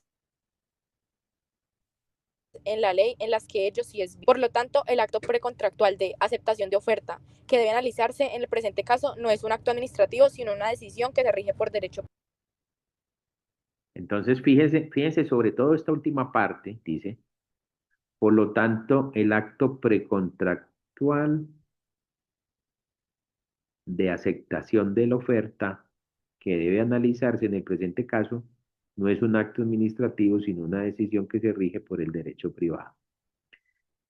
Mm, Cuando nosotros vamos, y vuelvo aquí, eh, y analizamos, vamos a ver aquí más adelantico porque eso es importante, esta sentencia, se trata, la que yo abrí es esta sentencia, eh, bueno, voy como a la parte pertinente que es la consideración 60, pero importante que ustedes le den una lectura, y una lectura, ¿por qué? Porque se trata de un caso que realmente se suscitó antes de la ley 1437, y la ley 1437 en el artículo 306 sobre el régimen de transición dice que las demandas, procesos administrativos y procesos contenciosos que se hayan presentado antes del 2 de julio del año 2012 se seguirán rigiendo por la norma jurídica anterior. Por lo tanto, este caso se resolvió bajo el decreto 01 del 84, que era el Código Contencioso Administrativo de la época. Esta sentencia de unificación es muy importante y sobre todo para que ustedes entiendan la importancia de lo que es la celebración y perfeccionamiento del contrato. Porque la celebración y perfeccionamiento del contrato tiene dos propósitos. El propósito más importante es que se establecen en ese momento los derechos y obligaciones de los cocontratantes. Por una parte, el contratista ejecutar su objeto contractual en los términos que están determinados de manera concreta en el contrato y en el pliego de condiciones conjuntamente con su oferta. Y por el otro lado, que por la ejecución de ese objeto contractual se le dé una contraprestación, una remuneración. Esos son, digamos, el propósito lógico que nace después de la celebración del contrato. Pero hay un segundo propósito no menos importante, y esto es determinar después determinada, o digamos, la fase, de culminada la fase precontractual y que nace la fase contractual, lo que yo les había hablado sobre la teoría de los actos separables, determinar el medio de acción o el medio de control para yo demandar los actos previos a la celebración que son de la fase precontractual y cómo demando yo los actos posteriores a la celebración del contrato.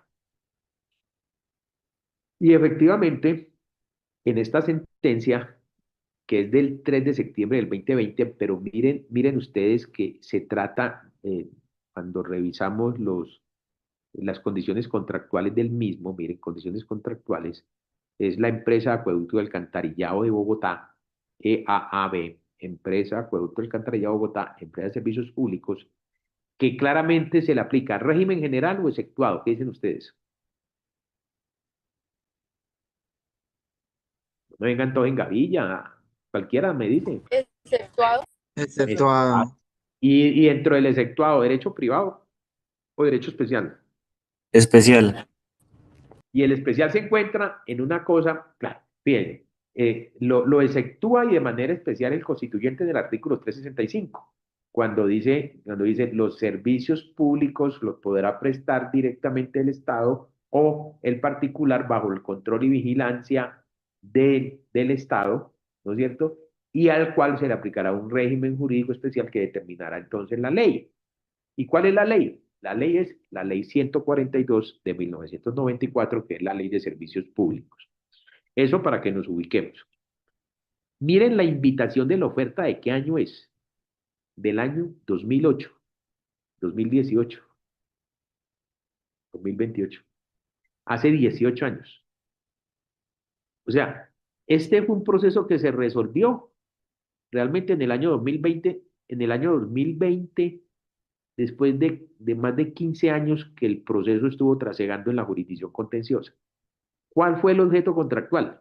Recuerden que los objetos contractuales recaen sobre obras, bienes o servicios. En este caso específico era servicio. ¿De qué? De vigilancia y seguridad privada. El plazo, 24 meses. Miren el valor de ese contrato de un servicio de vigilancia de hace 18 años. eran 8.000 millones.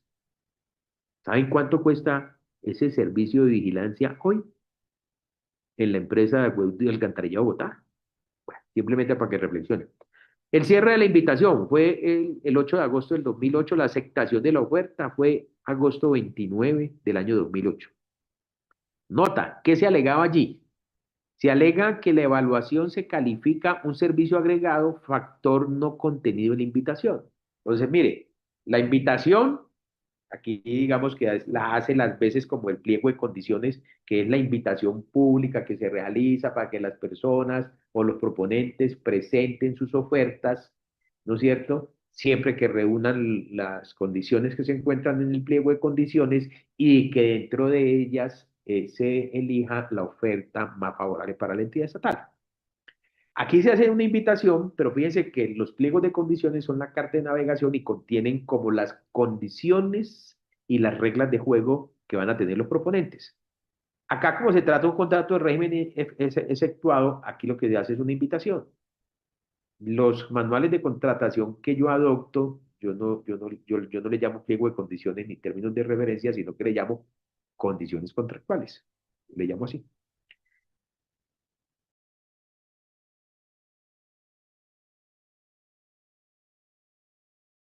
En la invitación van más o menos las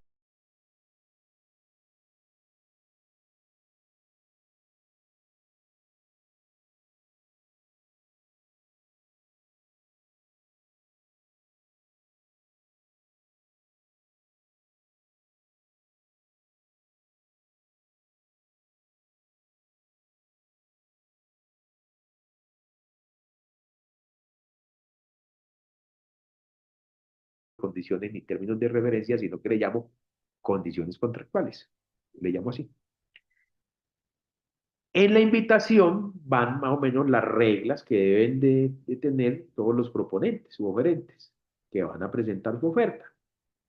Y resulta que a esa invitación se le modificó por allá más adelante y se evalúa y se califica un servicio agregado, factor que no estaba contenido finalmente en la invitación. ¿Cuáles fueron los puntos de unificación de esta sentencia, que el expediente fue el 42.003? El primer punto de unificación es el juez competente. Cuando se trata de un contrato estatal de régimen efectuado, ¿cuál será el juez competente? Fíjense que el tema no ha sido pacífico en la historia colombiana, porque algunas personas sostienen que si se trata de un contrato estatal, así sea estatal, pero que se le está aplicando normas de derecho privado, el juez no debería ser el juez administrativo, sino que debería ser el juez ordinario. ¿Ustedes qué opinan? ¿Por qué? Porque pues el juez ordinario es el que maneja la contratación privada y es el que sabe de eso. ¿Ustedes qué opinan? Profe, pues yo creo que así como tú nos explicabas que no todo el Profe, contrato va a ser público o no todo el contrato va a ser privado, me parece pertinente que de pronto el juez contencioso administrativo sea el conocedor, porque debe conocer todas las reglas tanto de los contratos privados como de los contratos del régimen general. Perfecto. Ángela, cuéntame. yo estoy de acuerdo con lo que dice Sebastián, porque además nos mencionabas que a pesar de que se apliquen normas de derecho privado, igual deben entenderse bajo los principios del derecho público. Exacto. Entonces, eh, el que puede lo más, puede lo menos, yo siempre he dicho. Y si el juez administrativo es un juez que sabe de contratos privados, que sabe de contratos comerciales, que sabe de contratos civiles, porque además del artículo 13 de la Ley 80 de 1993 sobre la normatividad aplicable, dicen al presente estatuto se aplicarán las normas de derecho comercial y civil, pues lógicamente se entiende que se trata de una persona capacitada para resolver también entonces contratos donde tengan entonces conceptos propios del derecho privado.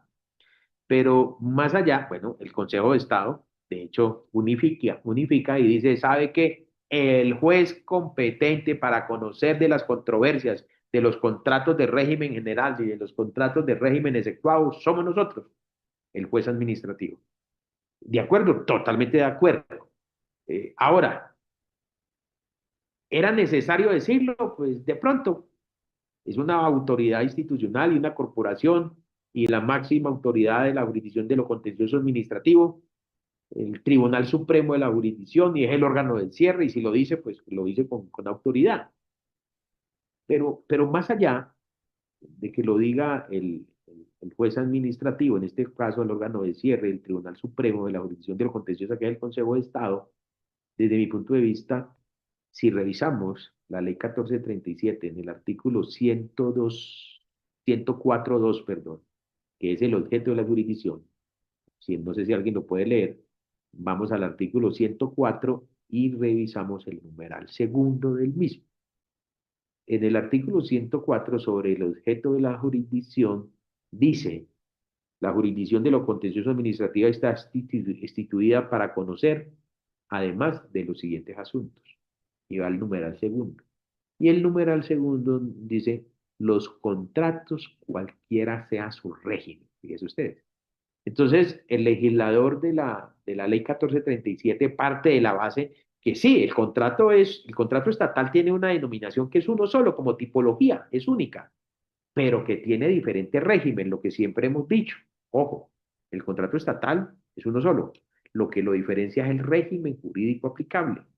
Y sobre ese régimen jurídico aplicable, lo está diciendo expresamente entonces el legislador. El contrato, cualquiera sea su régimen, así sea de derecho público, de derecho especial o de derecho privado, el juez que va a ser siempre competente de los conflictos que se susciten en torno a ese contrato va a ser el juez administrativo. Leamos el artículo 104, numeral segundo. ¿Alguien lo tiene por allí? Los relativos a los contratos, No más. cualquiera que sea su régimen, Ajá. en los que sea parte de una entidad pública o un particular en ejercicio de funciones propias del Estado. Entonces, fíjese que con carácter de reserva legal, a pesar de lo de que unifica el Consejo de Estado sobre el juez competente, lo está diciendo también el legislador. El contrato cualquiera sea su régimen. ¿Cuál fue el segundo punto que yo, digamos que en ese estoy totalmente de acuerdo? Y el segundo punto es sobre la naturaleza jurídica de los actos precontractuales. Entonces, el segundo punto de unificación es, venga, y los actos que expiden las entidades que son de régimen efectuados previos a la celebración, no posteriores a la celebración. No, no, venga, es que yo ya celebré el contrato. Y si yo ya celebré el contrato, entonces, ¿cómo se entienden esos contratos? Los actos que se expiden. Entonces, actos que se expiden dentro de la fase precontractual. Por ejemplo, el acto que identifica la necesidad, el acto que hace público el proyecto de pliego de condiciones, o sea, los famosos prepliegos. El, el acto que da respuesta a las observaciones que se hacen a los prepliegos. El acto que finalmente publica el pliego de condiciones definitivo. El acto que realiza entonces la invitación de las propuestas. Y fíjese que ese acto que hace la invitación pública de las propuestas, ¿será que es un acto particular o es un acto general sobre lo que es la teoría del acto administrativo? Y si ustedes revisan el artículo 2211213,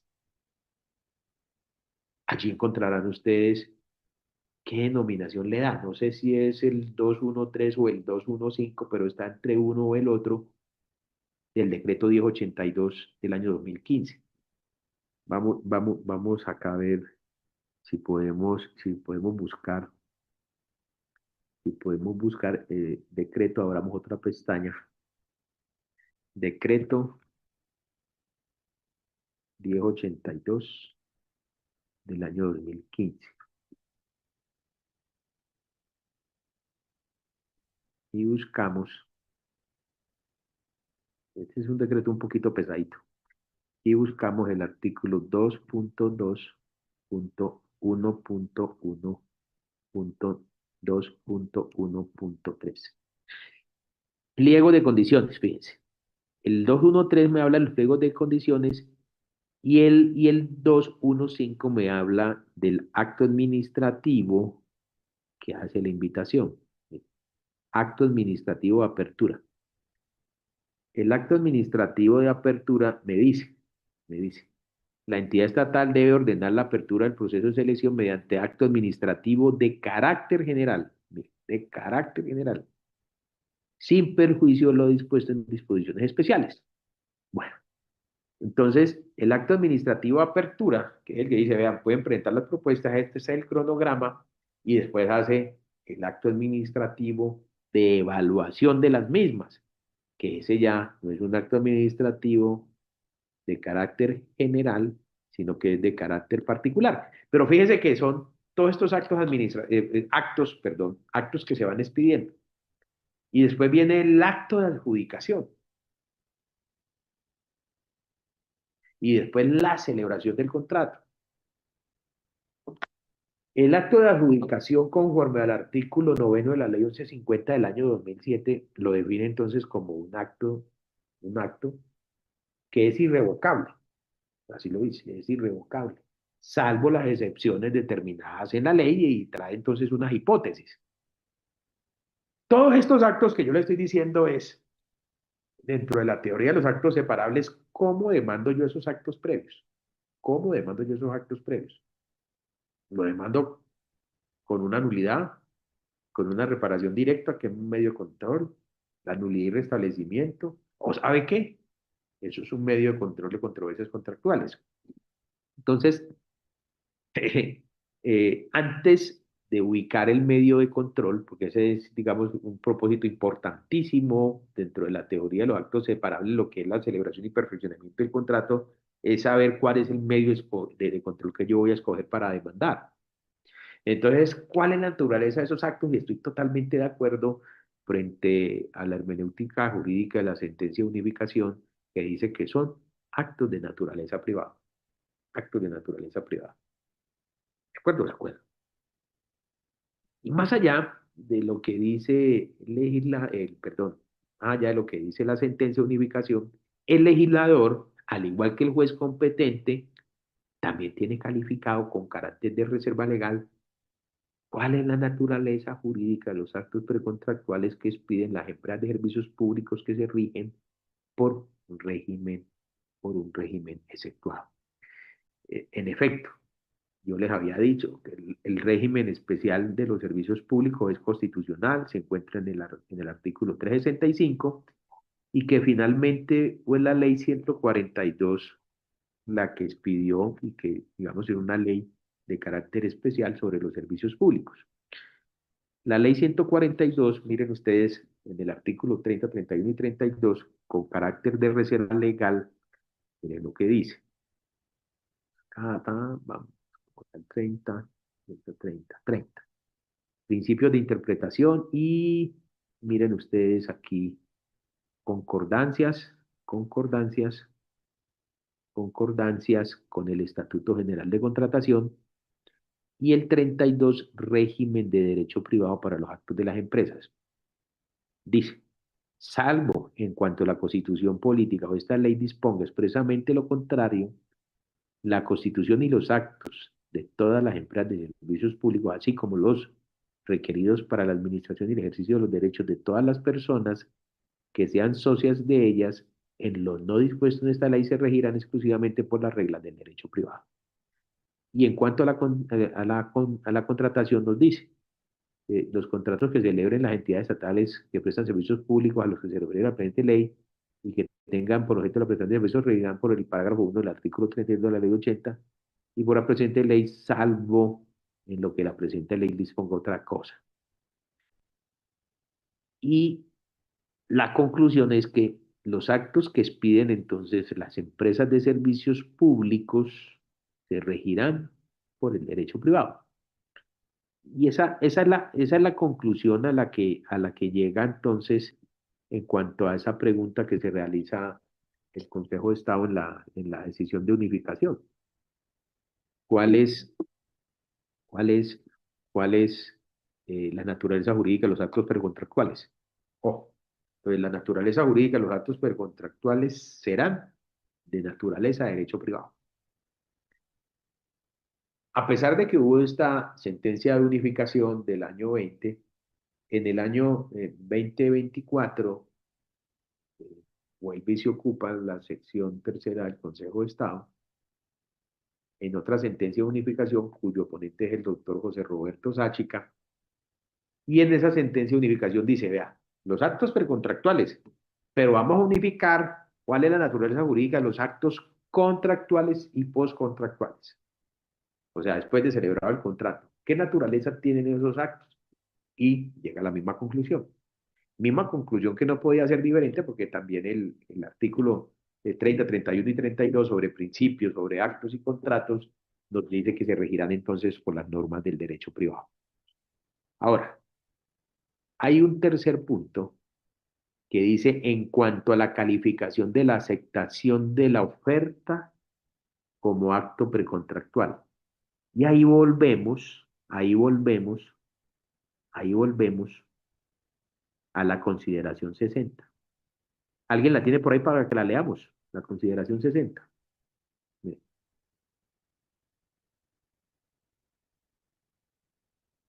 ¿alguien tiene la consideración 60 para leerla?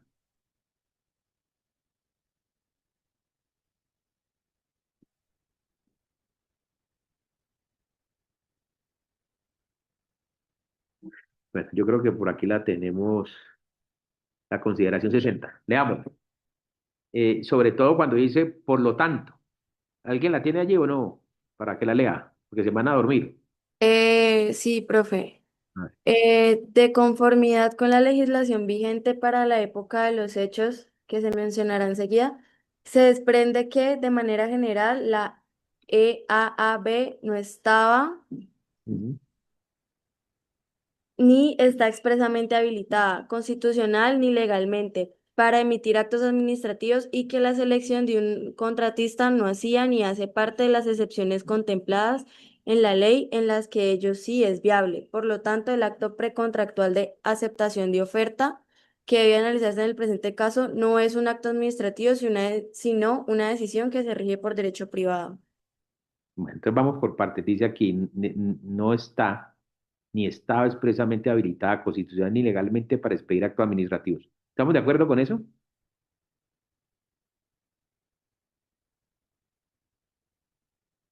María José, ¿estamos de acuerdo? ¿O Valentina? ¿Estamos de acuerdo o no?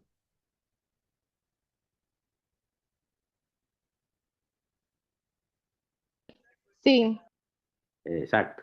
¿Por qué? Pues porque, pues más allá de que lo diga allí, dice, vea, no está habilitado ni legal ni constitucionalmente. ¿Por qué? Porque pues la ley 142, que es la ley especial sobre el tema de servicios públicos, dice, ¿sabe qué? Los actos son de derecho privado, son de naturaleza de derecho privado.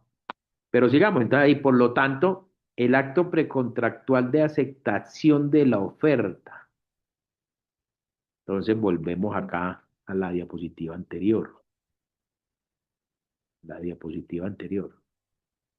La calificación de la aceptación de la oferta como acto precontractual. Y fíjense que efectivamente la consideración 60 la califica, ¿no? El acto precontractual de aceptación de la oferta. ¿Ustedes qué opinan frente, frente a esa conclusión de la sentencia de unificación? Que la aceptación de la oferta efectivamente es un acto precontractual. Y aquí vamos a saber si han entendido todo lo que nosotros hemos explicado desde el primer día de clase. Y yo les dije, oye, esta va a ser la clase más importante para que ustedes entiendan sobre el contrato estatal.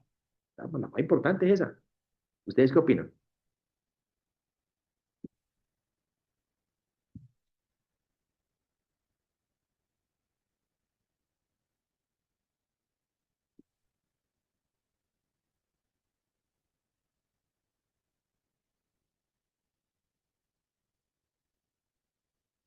María Paula, ¿qué opinas?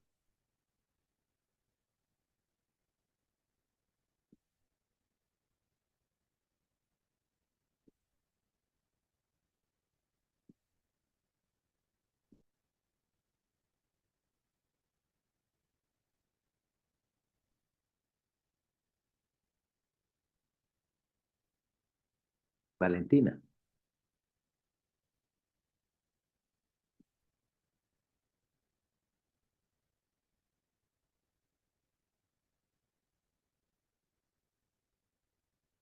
Gabriel, Sí, señor doctor. ¿qué opinas frente a esa calificación que realiza ahí la sentencia de unificación? Por lo tanto, el acto precontractual de aceptación de oferta. Doctor, pues que supongo que en temas de aceptación de la oferta se le debe dar otro trato a ser un tema precontractual, ¿no? ¿Por qué? Porque es de derecho privado, según entiendo. Exacto. Entonces vamos bien enfocados. Entonces, ¿lo calificó bien el Consejo de Estado? No. Todo lo que saben, ¿no? La máxima autoridad, la jurisdicción es de lo contencioso.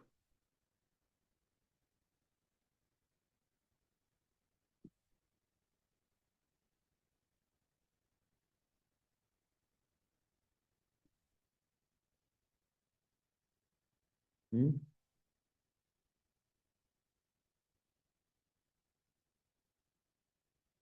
Pues uno esperaría, ¿no? Como ciudadano, que ese máximo órgano sea el que tome las decisiones correctas.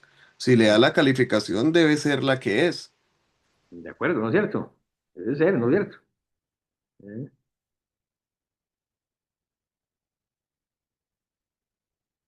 Isabela Vallejo.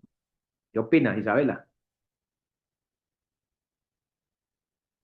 ¿Sí está Isabela o no? Si no, aquí le ponemos falta. Sí, profe, estamos juntos. Hola, profe. A ver, Isabela, ¿qué opinas, Isabela, sobre eso? Está o sea, está en el salón de clase, ¿no es cierto? Sí, señor. Ah, bueno. ¿Qué opinas de eso? Consulten ahí en ChatGPT, ¿quiere? ¿Qué dice? ¿Qué le dice el chat? ¿Ah? O Google, el doctor Google, ¿qué le dice el doctor Google? ¿Ah? Pues si tú dices que la ley especial es del derecho privado, entonces estaría bien, pues según lo que pienso. Sí.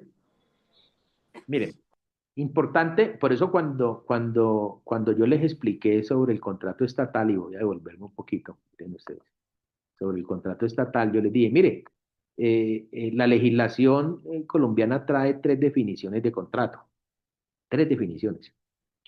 Y hay una definición, y sobre todo la pregunta es, venga, ¿y esta gente qué hace? ¿Qué hace? ¿Qué hacen? Yo creo que devolví fue mucho.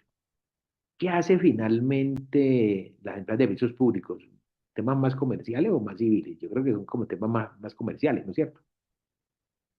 ¿Qué dice el artículo 864 sobre la definición del contrato?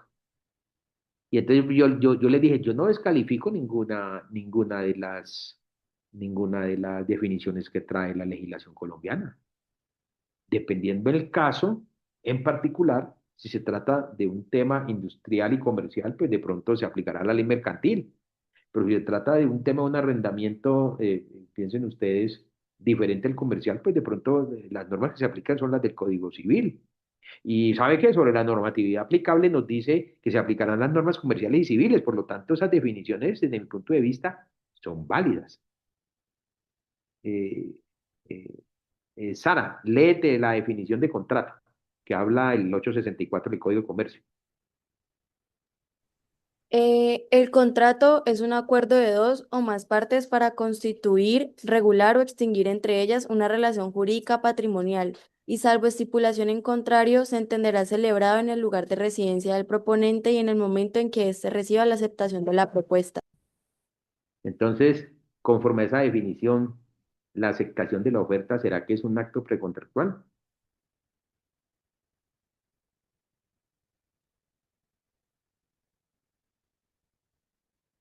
O los doctores equivocaron. ¿O será que los doctores equivocaron?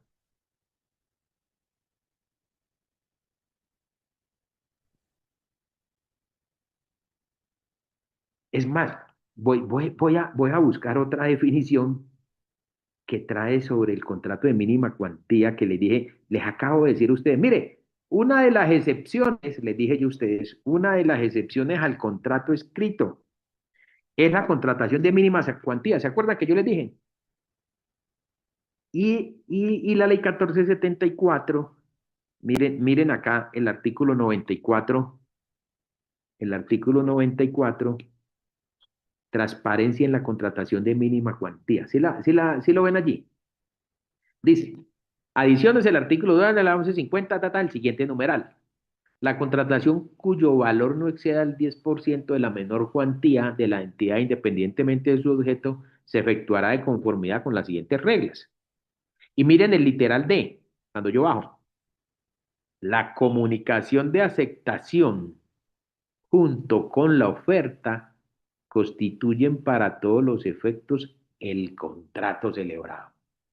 Y entonces vuelvo yo acá, vuelvo yo acá, vuelvo yo acá, vuelvo yo acá. Entonces, venga, y entonces esta consideración 60, volvámosla a analizar, volvámosla a analizar. Cuando me dice, por lo tanto, el acto precontractual de la aceptación de oferta. Y entonces me devuelvo yo aquí, sobre los puntos de unificación. En cuanto a la calificación de la aceptación de la oferta como acto precontractual, ¿qué hermenéutica le damos? Profe, pues yo entiendo que si el artículo 94 nos dice que la aceptación de la oferta hace parte ya del contrato, entonces no se entendería como que hace parte de la etapa precontractual, sino que ya hace parte de la etapa contractual en sí. Lo que hace el artículo 94 es acoger la definición del 864 de la ley mercantil y ¿sabe qué? Aquí no vamos a aplicar solemnidad en los contratos de mínima cuantía. Aquí se entenderán que los contratos de mínima cuantía son contratos eminentemente consensuales. Y cuando usted va a una entidad estatal y le dicen, vea, es que el mecanismo o la modalidad de selección que se aplicó aquí fue la contratación de mínima cuantía. Y entonces usted dice allá, páseme el contrato. ¿Cuál contrato? Páseme el contrato. No hay contrato. No hay contrato. ¿Cómo así que no hay contrato? No hay contrato. ¿Y por qué? Es que el literal del artículo 94 de la ley 1474 dice que para todos los efectos se entenderá que el contrato es la oferta y la aceptación. Y eso es. Y los términos. Entonces, miremos los términos de la oferta. Y allí estarán las condiciones contractuales. Y ahí estarán las obligaciones.